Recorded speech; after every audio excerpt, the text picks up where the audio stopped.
ಸ್ನೇಹಿತರೆ, ಮೋದಿ ಸರ್ಕಾರ ದೇಶದಲ್ಲಿ ಅಧಿಕಾರಕ್ಕೆ ಬಂದು 1 ದಶಕ ಆಗ್ತಾ ಬಂತು. ಅಚ್ಚೇ ದಿನ ಬರುತ್ತೆ ಅಂತ ಕಾಯ್ತಾ ಇದ್ವಿ. ಆಮೇಲೆ ಅಮೃತ್ ಕಾಲ ಬಂತು. ಈಗ ಅಮೃತ್ ಕಾಲದ ಕಾಲ ಮುಗಿದು ಹೋಯ್ತು. ಈಗ ನವಕಾಲ ಚಕ್ರದ ಕಾಲ ಬಂದಿದೆ. ಇನ್ನೊಂದು ಲೋಕಸಭಾ ಚುನಾವಣೆ ಹತ್ತಿರ ಬರ್ತಾ ಇದೆ. ಸದ್ಯ ದೇಶದಲ್ಲಿ ಶಿಕ್ಷಣ ವ್ಯವಸ್ಥೆಯ ಸ್ವರೂಪ ಹೇಗಿದೆ, ನರೇಂದ್ರ ಮೋದಿ ಅವರು ವಿದ್ಯಾರ್ಥಿಗಳಿಗಾಗಿ ಏನು ಮಾಡಿದ್ದಾರೆ, ಶಾಲೆಗಳಿಗೆ ಏನು ಮಾಡಿದ್ದಾರೆ, ಇವೆಲ್ಲವನ್ನ ಒಂದು ಬ್ರೀಫ್ ಆಗಿ ನೋಡ್ಕೊಂಡು ಬರೋಣ.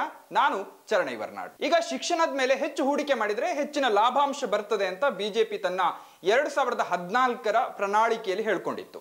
ಶಿಕ್ಷಣದ ಮೇಲಿನ ಸಾರ್ವಜನಿಕ ವೆಚ್ಚವನ್ನ ಒಟ್ಟು ದೇಶೀಯ ಉತ್ಪನ್ನದ 6%ಗೆ ಹೆಚ್ಚಿಸುವುದಾಗಿ ಭರವಸೆಯನ್ನ ಕೊಟ್ಟಿತ್ತು. ಅದಕ್ಕೆ ಹೋಲಿಸಿದ್ರೆ 2004 ಮತ್ತೆ 2014ರ ನಡುವೆ ಕಾಂಗ್ರೆಸ್ ನೇತೃತ್ವದ ಕೇಂದ್ರ ಸರ್ಕಾರ ಶಿಕ್ಷಣ ವಲಯದ ಮೇಲೆ ಜಿಡಿಪಿಯ ಸರಾಸರಿ 0.61% ಮೀಸಲಿಟ್ಟಿತ್ತು. ಅದರ ಭರವಸೆಯ ಹೊರತಾಗಿಯೂ ಕೂಡ 2014 ಮತ್ತೆ 2024ರ ನಡುವೆ ಕೇಂದ್ರ ಸರ್ಕಾರ ಪ್ರತಿ ವರ್ಷ ವಾರ್ಷಿಕ ಜಿಡಿಪಿಯ ಸರಾಸರಿ 0.44% ಅನ್ನ ಮಾತ್ರ ಶಿಕ್ಷಣಕ್ಕೆ ವ್ಯಯಿಸ್ತಾ ಇದೆ. ಈ ರಾಷ್ಟ್ರೀಯ ಶಿಕ್ಷಣ ನೀತಿ 2020ಅನ್ನ ಅನುಮೋದಿಸಿದಾಗ ಮೋದಿ ಸರ್ಕಾರ ಅದನ್ನ ದೊಡ್ಡ ಸಾಧನೆ ನಮ್ಮ ಸರ್ಕಾರದ್ದು ಅಂತ ಹೇಳ್ಕೊಂಡಿತ್ತು. ಈ ನೀತಿ ಶಿಕ್ಷಣ ವಲಯದಲ್ಲಿ ಸಾಕಷ್ಟು ಟೀಕೆಗೆ ಗುರಿಯಾಯಿತು, ಚರ್ಚೆಗಳಾಯಿತು. ಈ ಟೀಕೆಗಳ ಹೊರತಾಗಿಯೂ ಕೂಡ ಸಾರ್ವಜನಿಕ ಶಿಕ್ಷಣ ಸಂಸ್ಥೆಗಳ ಖಾಸಗೀಕರಣ ಮತ್ತು ತರಗತಿಗಳ ಡಿಜಿಟಲ್ ವರ್ಧನೆಯ ಉತ್ತೇಜನವನ್ನು ಕೂಡ ನೀಡಲಾಯಿತು. ಆದರೂ ಶಿಕ್ಷಣ ವಲಯ ಅನೇಕ ಮೂಲಭೂತ ಸೌಕರ್ಯಗಳ ಕೊರತೆಯಿಂದ ಬಳಲುತ್ತಾ ಇದೆ. ವಿದ್ಯಾರ್ಥಿಗಳಿಗಾಗಿ ಹಲವಾರು ಎಕ್ಸಿಟ್ ಆಯ್ಕೆಗಳನ್ನ ನೀಡಿರೋದ್ರಿಂದಾಗಿ ಡ್ರಾಪ್ ಔಟ್ಗಳ ಸಂಖ್ಯೆ ಕೂಡ ಜಾಸ್ತಿ ಆಗುವ ಸಾಧ್ಯತೆಗಳಿವೆ. ಕಳೆದ 1 ದಶಕದಲ್ಲಿ ಶಾಲಾ ದಾಖಲಾತಿಯಲ್ಲಿ ಏನೇನಾಗಿದೆ, 2014ರಲ್ಲಿ 96.7%, 2018ರಲ್ಲಿ 97.2%, 22ರಲ್ಲಿ 98.4%, ಹೀಗೆ ಸ್ಥಿರವಾದ ದಾಖಲಾತಿ ಹೆಚ್ಚಳವಾಗಿದೆ. ಮಹಿಳಾ ವಿದ್ಯಾರ್ಥಿಗಳ ದಾಖಲಾತಿ ಕೂಡ ಜಾಸ್ತಿ ಆಗಿದೆ. 2006ರಲ್ಲಿ 10% ಇದ್ದ ಶಾಲೆಗೆ ದಾಖಲಾಗದ 11 ಮತ್ತೆ 14 ವರ್ಷ ಪ್ರಾಯದ ವಿದ್ಯಾರ್ಥಿನಿಯರ ಪ್ರಮಾಣ 2022ಕ್ಕೆ 2%ಗೆ ಕಡಿಮೆಯಾಗಿದೆ. ಒಳ್ಳೆಯ ಸೂಚನೆ. ಸುಮಾರು 75% ಶಾಲೆಗಳು ಕುಡಿಯುವ ನೀರು ಮತ್ತೆ ಶೌಚಾಲಯದ ಸೌಲಭ್ಯಗಳನ್ನು ಹೊಂದಿವೆ. ಮತ್ತೆ 40%ನಷ್ಟು ಲೈಬ್ರರಿಗಳನ್ನು ಹೊಂದಿರುವ ಶಾಲೆಗಳಿವೆ. 7% ಮಾತ್ರ ಶಾಲೆಗಳು ಕಂಪ್ಯೂಟರ್ ವ್ಯವಸ್ಥೆಯನ್ನು ಹೊಂದಿವೆ. ದೇಶದಾದ್ಯಂತ ಕಡಿಮೆ ದಾಖಲಾತಿ ಹೊಂದಿರುವ ಒಬ್ಬರೇ ಶಿಕ್ಷಕರನ್ನ ಹೊಂದಿರುವ ಶಾಲೆಗಳನ್ನ ಮುಚ್ಚಲಾಗಿದೆ.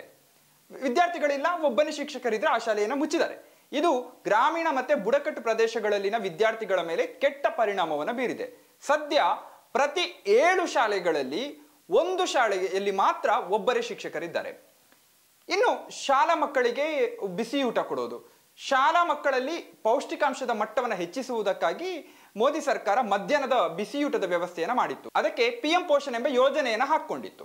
ಅದಕ್ಕೆ ಬೇಕಾದ ಹಣವನ್ನು ಏನು ನಿಗದಿಪಡಿಸಿತ್ತು ಗವರ್ಮೆಂಟ್, ಅದನ್ನು ಸಮರ್ಪಕವಾಗಿ ಬಳಸಿಲ್ಲ. ತನ್ನ ಇತ್ತೀಚಿನ ವರದಿಯಲ್ಲಿ ಕೇಂದ್ರ ಸರ್ಕಾರದ ಮಧ್ಯಾಹ್ನದ ಊಟ ಯೋಜನೆ ಏನಿದೆ PM ಪೋಷಣ್ ಮತ್ತೆ ಪ್ರಾಥಮಿಕ ಶಿಕ್ಷಣ ಕಾರ್ಯಕ್ರಮ ಸಮಗ್ರ ಶಿಕ್ಷಾ ಅಭಿಯಾನಕ್ಕೆ ನಿಗದಿಪಡಿಸಿದ ಹಣ ಏನಿದೆ ಅದಕ್ಕಿಂತ ಕಡಿಮೆ ಹಣವನ್ನ ಬಳಸಲಾಗಿದೆ ಅಂತ ಸಂಸದೀಯ ಸ್ಥಾಯಿ ಸಮಿತಿ ಹೇಳಿದೆ. ಬಿಜೆಪಿ ರಾಜ್ಯಸಭಾ ಸಂಸದ ವಿನಯ್ ಪಿ ಸಹಸ್ರಬುದ್ಧೆ ಇವರ ಅಧ್ಯಕ್ಷತೆಯ ಈ ಸಮಿತಿಯ ವರದಿ ಏನು ಹೇಳುತ್ತದೆ, ಜನವರಿ 31, 2020ರ ಹೊತ್ತಿಗೆ ಸಮಗ್ರ ಶಿಕ್ಷಣ ಅಭಿಯಾನ ಏನಿದೆ ಅದಕ್ಕೆ ಆ ವರ್ಷದ ಬಜೆಟ್ ನಲ್ಲಿ ಮೀಸಲಿಟ್ಟ 37,383.36 ಕೋಟಿ ರೂಪಾಯಿಯಲ್ಲಿ ಕೇವಲ 16,821.70 ಕೋಟಿ ಅಂದ್ರೆ 55% ಹಣವನ್ನ ಮಾತ್ರ ಬಳಸಲಾಗಿದೆ ಅಂತ ಸ್ಥಾಯಿ ಸಮಿತಿಯ ವರದಿ ಹೇಳುತ್ತದೆ. ಇನ್ನು ಬಿಸಿಯೂಟದ ಯೋಜನೆ ಏನಿದೆ PM ಪೋಷಣ್, ಈ ಯೋಜನೆಗೆ ಒಟ್ಟು 11,500 ಕೋಟಿ ರೂಪಾಯಿಯನ್ನ ಮೀಸಲಿಡಲಾಗಿತ್ತು.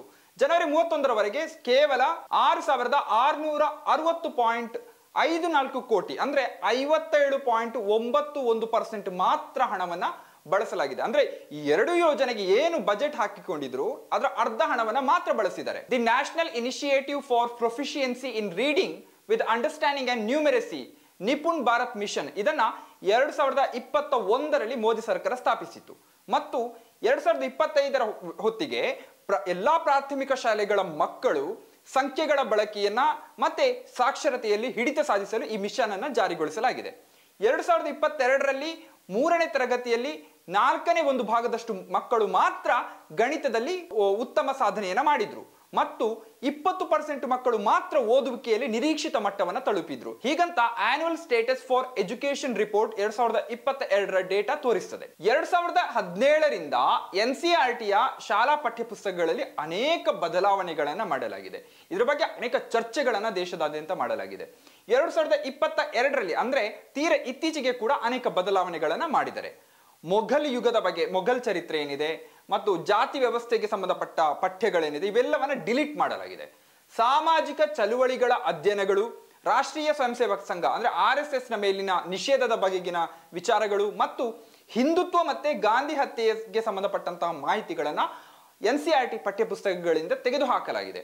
2023ರಲ್ಲಿ ಚಾರ್ಲ್ಸ್ ಡಾರ್ವಿನ್ನ ವಿಕಾಸವಾದಕ್ಕೆ ಸಂಬಂಧಪಟ್ಟ ಅಧ್ಯಾಯವನ್ನ ಕೂಡ ಪಠ್ಯ ಪುಸ್ತಕದಿಂದ ತೆಗೆದುಹಾಕಲಾಗಿದೆ. ಹಿಂದುತ್ವಕ್ಕೆ ಸವಾಲಾಗುವ ಎಲ್ಲಾ ಮಾಹಿತಿಗಳನ್ನ ಕೇಂದ್ರ ಸರ್ಕಾರ ಹೇಗಾದ್ರೂ ಮಾಡಿ ಪಠ್ಯ ಪುಸ್ತಕಗಳಿಂದ ಕಿತ್ತು ಹಾಕಿದೆ. ಇನ್ನು ಯೂನಿವರ್ಸಿಟಿಗಳಿಗೆ, ಶಿಕ್ಷಣ ಸಂಸ್ಥೆಗಳಿಗೆ ಹೇಗೆ ಹಣವನ್ನ, ನಿಧಿಯನ್ನ ಕೊಡ್ತಾ ಇದೆ ಕೇಂದ್ರ ಸರ್ಕಾರ? ಕೇಂದ್ರ ಸರ್ಕಾರ 2017ರಲ್ಲಿ ಸ್ಥಾಪಿಸಿದ ಉನ್ನತ ಶಿಕ್ಷಣ ಹಣಕಾಸು ಸಂಸ್ಥೆ ಹೈಯರ್ ಎಜುಕೇಶನ್ ಫಿನಾನ್ಸಿಂಗ್ ಏಜೆನ್ಸಿ, ಇದು UGC ಏನ್ ಕೆಲಸ ಮಾಡ್ತಾ ಇತ್ತು, ಧನ ಸಹಾಯಕ್ಕೆ ಸಂಬಂಧಿಸಿದ ಹಲವಾರು ಕೆಲಸಗಳನ್ನ ಅದನ್ನ ತಾನು ವಹಿಸಿಕೊಂಡಿದೆ. ಸರ್ಕಾರ ಹಣಕಾಸಿನ ವಿಧಾನವನ್ನ ಈ ಅನುದಾನದಿಂದ ಸಾಲಕ್ಕೆ ಪರಿವರ್ತನೆ ಮಾಡಿದೆ. ಅಂದ್ರೆ ಶಿಕ್ಷಣ ಸಂಸ್ಥೆಗಳಿಗೆ ಅನುದಾನ ಕೊಡ್ತಾ ಇಲ್ಲ, ಈಗ ಅದನ್ನ ಸಾಲವಾಗಿ ಕೊಡ್ತಾ ಇದೆ. ಇದರಿಂದಾಗಿ ಅನೇಕ ಕೇಂದ್ರೀಯ ಸಂಸ್ಥೆಗಳು ಸಾಲಗಳನ್ನ ಮರುಪಾವತಿ ಮಾಡೋದಕ್ಕೆ ಸಾಧ್ಯವಾಗದೆ ಹೆಣಗಾಡ್ತಾ ಇದ್ದಾವೆ. ಸಂಸ್ಥೆಗಳ ಆಡಳಿತ ಮಂಡಳಿ ಈ ಸಾಲವನ್ನ ತೀರಿಸುವುದಕ್ಕಾಗಿ ಶುಲ್ಕಗಳನ್ನ ಹೆಚ್ಚಳ ಮಾಡ್ತಾ ಇದ್ದಾರೆ, ಮತ್ತೆ ಶಿಕ್ಷಣದ ಇತರ ಅಂಶಗಳಲ್ಲಿ ರಾಜಿ ಮಾಡಿಕೊಳ್ಳುವಂತೆ ಮಾಡಿದೆ. ಹೀಗೆ ಅನೇಕ ಬದಲಾವಣೆಗಳನ್ನ ಹೈಯರ್ ಎಜುಕೇಶನ್ ನಲ್ಲಿ ಮೋದಿ ಸರ್ಕಾರ ತುಂಬಾ ಡ್ರಾಮ್ಯಾಟಿಕ್ ಆಗಿ ಮಾಡಿದೆ. ಸರ್ಕಾರ ಇನ್ಸ್ಟಿಟ್ಯೂಟ್ ಆಫ್ ಎಮಿನಿಯನ್ಸ್ ಅಂತ ಗುರುತಿಸಿ ಅನೇಕ ಸಂಸ್ಥೆಗಳನ್ನ ವಿಶ್ವ ದರ್ಜೆಯ ವಿಶ್ವವಿದ್ಯಾನಿಲಯಗಳಾಗಿ ಅಭಿವೃದ್ಧಿ ಮಾಡುವ ಯೋಜನೆಯನ್ನ ಹಾಕಿಕೊಂಡಿತ್ತು. ನಿಮಗೆ ನೆನಪಿರ್ಬೋದು, ಈ ಜಿಯೋ ಯೂನಿವರ್ಸಿಟಿ ಅಂತ ಬಂತು. ಮುಖೇಶ್ ಅಂಬಾನಿ ಮತ್ತೆ ನೀತಾ ಅಂಬಾನಿ ಒಡೆತನದ ಜಿಯೋ ಯೂನಿವರ್ಸಿಟಿ ತನ್ನ ಕೋರ್ಸ್ ಅನ್ನ ಆರಂಭಿಸುವ ಮೊದಲೇ, ಅದರ ಕಟ್ಟಡವೂ ಇಲ್ಲದೆ ಇಡೀ ಸಂಸ್ಥೆ ಹುಟ್ಟುವ ಮೊದಲೇ ಮೋದಿ ಸರ್ಕಾರ ಅದನ್ನ ಇನ್ಸ್ಟಿಟ್ಯೂಟ್ ಆಫ್ ಎಮಿನೆನ್ಸ್ ಎಂದು ಪರಿಗಣಿಸಿತು. ಆದ್ರೆ ಅನೇಕ ಟೀಕೆ ದೂರುಗಳಿಂದಾಗಿ ಇನ್ಸ್ಟಿಟ್ಯೂಟ್ ಆಫ್ ಎಮಿನೆನ್ಸ್ ಯೋಜನೆ ಏನಿದೆ ಅದು ಈಗ ನೆನೆಗುದಿಗೆ ಬಿದ್ದಿದೆ. 2019ರಲ್ಲಿ ಸರ್ಕಾರ ತನ್ನ ಪ್ರಣಾಳಿಕೆಯಲ್ಲಿ 2024ರ ಹೊತ್ತಿಗೆ 50 ಇನ್ಸ್ಟಿಟ್ಯೂಟ್ ಆಫ್ ಎಮಿನೆನ್ಸ್ ಅನ್ನ ಗುರುತಿಸುವುದಾಗಿ ಹೇಳಿತ್ತು. ಆದ್ರೆ ಆಗಿದ್ದು ಕೇವಲ 20 ಶಿಕ್ಷಣ ಸಂಸ್ಥೆಗಳು ಮಾತ್ರ, ಅದರಲ್ಲೂ ಮುಖೇಶ್ ಅಂಬಾನಿಯವರ ಜಿಯೋ ಯೂನಿವರ್ಸಿಟಿ. 2014ರ ಪ್ರಣಾಳಿಕೆ ಏನಿದೆ ಬಿಜೆಪಿದ್ದು, ಈ ಭಾರತೀಯ ಯೂನಿವರ್ಸಿಟಿಗಳನ್ನ ಜಾಗತಿಕ ಮಟ್ಟದಲ್ಲಿ ಗಟ್ಟಿ ಮಾಡೋದಕ್ಕೆ, ಜಾಗತಿಕ ಮಟ್ಟದಲ್ಲಿ ಅದಕ್ಕೆ ಒಂದು ಸ್ಥಾನಮಾನವನ್ನು ಕೊಡೋದಕ್ಕೆ, ಜಾಗತಿಕ ಯೂನಿವರ್ಸಿಟಿಗಳಿಗೆ ಸಮಾನವಾಗಿ ಬೆಳೆಸುವುದಕ್ಕೆ, ಶಿಕ್ಷಣ ಮತ್ತು ಸಂಶೋಧನೆಯ ಗುಣಮಟ್ಟವನ್ನು ಹೆಚ್ಚಿಸುವುದಾಗಿ ಸರ್ಕಾರ ಹೇಳಿತ್ತು. ಹಾಗಿದ್ದು ಕೂಡ ವಿಜ್ಞಾನ ಸಂಸ್ಥೆಗಳೇನಿದಾವೆ ಅವು ಮೋದಿ ಸರ್ಕಾರದ ಆಡಳಿತದಲ್ಲಿ ಸಂಕಷ್ಟಕ್ಕೆ ಸಿಲುಕಿವೆ. ಇದಕ್ಕೆ ಪ್ರಮುಖ ಕಾರಣ ಏನಪ್ಪಾ ಅಂದ್ರೆ, council of scientific and industrial ರಿಸರ್ಚ್ಗೆ ಫಂಡ್ ಕೊಡ್ತದಲ್ಲ ಸರ್ಕಾರ, ಅದು ಏನ್ ಮಾಡ್ತದೆ ಸರ್ಕಾರ, ಏನ್ ಹೇಳಿದೆ ಆ ಇನ್ಸ್ಟಿಟ್ಯೂಟ್ಗೆ ಅಂದ್ರೆ, ತಮ್ಮ ಫಂಡ್ ನಲ್ಲಿ 50% ಭಾಗವನ್ನ ಸ್ವತಃ ಸಂಗ್ರಹಿಸಿ, ಇಲ್ಲವೇ ಉದ್ಯಮಿಗಳಿಂದ ಅಥವಾ ಕೈಗಾರಿಕೆಗಳಿಂದ ಸಂಗ್ರಹಿಸಲು ಕೇಂದ್ರ ಸರ್ಕಾರ ಆ ಸಂಸ್ಥೆಗೆ ಹೇಳಿದೆ. ಇದು ಬೃಹತ್ ಪ್ರಮಾಣದ ಫಂಡಿನ ಕೊರತೆಗೆ ಕಾರಣವಾಯಿತು. ಹೀಗಾಗಿ ವೈಜ್ಞಾನಿಕ ಶಿಕ್ಷಣ ಸಂಸ್ಥೆಗಳೇನಿದ್ದಾವೆ ಅವು ಫಂಡಿನ ಕೊರತೆ ಇಲ್ಲದೆ ಅನೇಕ ಸಂಶೋಧನೆಗಳಿಂದ ಹಿಂದುಳಿದಿದ್ದಾವೆ. ನಿಮಗೆ EWS ಬಗ್ಗೆ ಗೊತ್ತಿರಬಹುದು. EWS ಬಗ್ಗೆ ಇಡೀ ದೇಶದಾದ್ಯಂತ ವಿರೋಧಗಳು, ಚರ್ಚೆಗಳು ಬಂದವು. ಸರ್ಕಾರಿ ಶಿಕ್ಷಣ ಸಂಸ್ಥೆಗಳಲ್ಲಿ ಆರ್ಥಿಕವಾಗಿ ಹಿಂದುಳಿದ ವಿದ್ಯಾರ್ಥಿಗಳಿಗೆ 10% ಮೀಸಲಾತಿಯನ್ನು ಕೊಟ್ಟಿದೆ. ಈ ಸಂಸ್ಥೆಗಳಿಗೆ ಹೆಚ್ಚಿನ ಸೀಟುಗಳನ್ನು ಸೃಷ್ಟಿ ಮಾಡೋದಕ್ಕೆ ಹೇಳಲಾಯಿತು. ಆದರೆ EWS ಕೋಟಾದ ಸೀಟುಗಳನ್ನು ಹೆಚ್ಚಿಸುವುದಕ್ಕೆ ಬೇಕಾದ ಹಣವನ್ನ ಯಾವುದೇ ಶಿಕ್ಷಣ ಸಂಸ್ಥೆಗಳಿಗೆ ಸರ್ಕಾರ ಕೊಟ್ಟಿಲ್ಲ. ಇದೊಂದು ಸಮಸ್ಯೆ ಆಗಿದ್ರೆ, ಇನ್ನೊಂದು ಸಮಸ್ಯೆ ಜಾತಿ ತಾರತಮ್ಯ ಹೆಚ್ಚುತ್ತಲೇ ಇದೆ. ಕ್ಯಾಂಪಸ್ಗಳಲ್ಲಿ ಜಾತಿ ತಾರತಮ್ಯ ಇನ್ನೂ ಜಾಸ್ತಿ ಆಗ್ತಾ ಇದೆ. ರೋಹಿತ್ ವೆಮುಲ ಕೇಸನ್ನ ನಾವು ಕಣ್ಣಲ್ಲಿ ನೋಡಿದ್ದೇವೆ. ಈ ರೀತಿ ಜಾತಿ ತಾರತಮ್ಯ, ದಬ್ಬಾಳಿಕೆಗಳು ಕ್ಯಾಂಪಸ್ನಲ್ಲಿ ಜಾಸ್ತಿ ಆಗ್ತಲೇ ಇದೆ.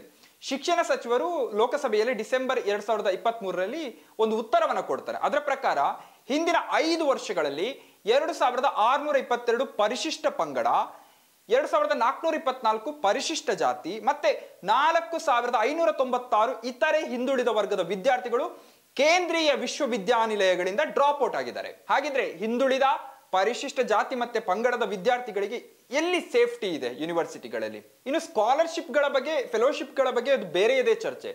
ಮುಸ್ಲಿಂ ವಿದ್ಯಾರ್ಥಿಗಳಿಗೆ ನೀಡಲಾಗ್ತಾ ಇದ್ದ ಮೌಲಾನಾ ಆಜಾದ್ ಫೆಲೋಶಿಪ್ ಅನ್ನ ಕೇಂದ್ರ ಸರ್ಕಾರ ನಿಲ್ಲಿಸಿದೆ. ಇದಲ್ಲದೆ ರಾಷ್ಟ್ರೀಯ ಸಾಗರೋತ್ತರ ಸ್ಕಾಲರ್ಶಿಪ್ ನಿಂದ ಮಾನವಿಕ ಅಂದ್ರೆ ಹ್ಯುಮ್ಯಾನಿಟೀಸ್ ನ ಹಿನ್ನೆಲೆ ಇರುವಂತ ವಿದ್ಯಾರ್ಥಿಗಳಿಗೆ ಅಂದ್ರೆ ಆರ್ಟ್ ಸ್ಟೂಡೆಂಟ್ಸ್ ಗಳನ್ನ ಹೊರಗಿಟ್ಟಿದ್ದಾರೆ. ಅಂದ್ರೆ ವಿದೇಶಗಳಿಗೆ ಹೋಗಿ ಓದೋದಕ್ಕೆ ಕನಸು ಕಂಡಂತಹ ಹ್ಯುಮ್ಯಾನಿಟಿ ಸ್ಟಡೀಸ್ ನ ಬಡ ವಿದ್ಯಾರ್ಥಿಗಳು, ಇವರ ಮೇಲೆ ಮೋದಿ ಸರ್ಕಾರ ಚಪ್ಪಡಿ ಕಲ್ಲನ್ನ ಹಾಕಿದೆ. ಇದು ಅಂಚಿನಲ್ಲಿರುವ ಸಮುದಾಯಗಳ ವಿದ್ಯಾರ್ಥಿಗಳನ್ನ ಟಾರ್ಗೆಟ್ ಮಾಡಲಾಗಿದೆ. ಕಳೆದ 1 ದಶಕದಲ್ಲಿ ಖಾಸಗೀಕರಣ, ಫೆಲೋಶಿಪ್ಗಳ ರದ್ದತಿ, ಸ್ಟೈಫಂಡ್ಗಳಲ್ಲಿ ವಿಳಂಬ, ಸಂಶೋಧನೆಗಳಿಗೆ ಬೇಕಾದ ಫಂಡ್ ಅನ್ನು ಕೊಡೋದೇ ಇರೋದು, ಮೂಲಸೌಕರ್ಯಗಳ ಕೊರತೆ ಮತ್ತು ಕ್ಯಾಂಪಸ್ಗಳಲ್ಲಿ ಕೇಸರೀಕರಣ, ಜಾತಿ ತಾರತಮ್ಯ, ಹೀಗೆ ಅನೇಕ ಸಮಸ್ಯೆಗಳ ವಿರುದ್ಧ ವಿದ್ಯಾರ್ಥಿಗಳು ಪ್ರತಿಭಟನೆ ಮಾಡ್ತಾ ಇದ್ದಾರೆ. ಆದರೆ ಎಮ್ಮೆ ಚರ್ಮದ ಮೋದಿ ಸರ್ಕಾರಕ್ಕೆ ಮಾತ್ರ ಯಾವುದು ನಾಡ್ತಾ ಇಲ್ಲ.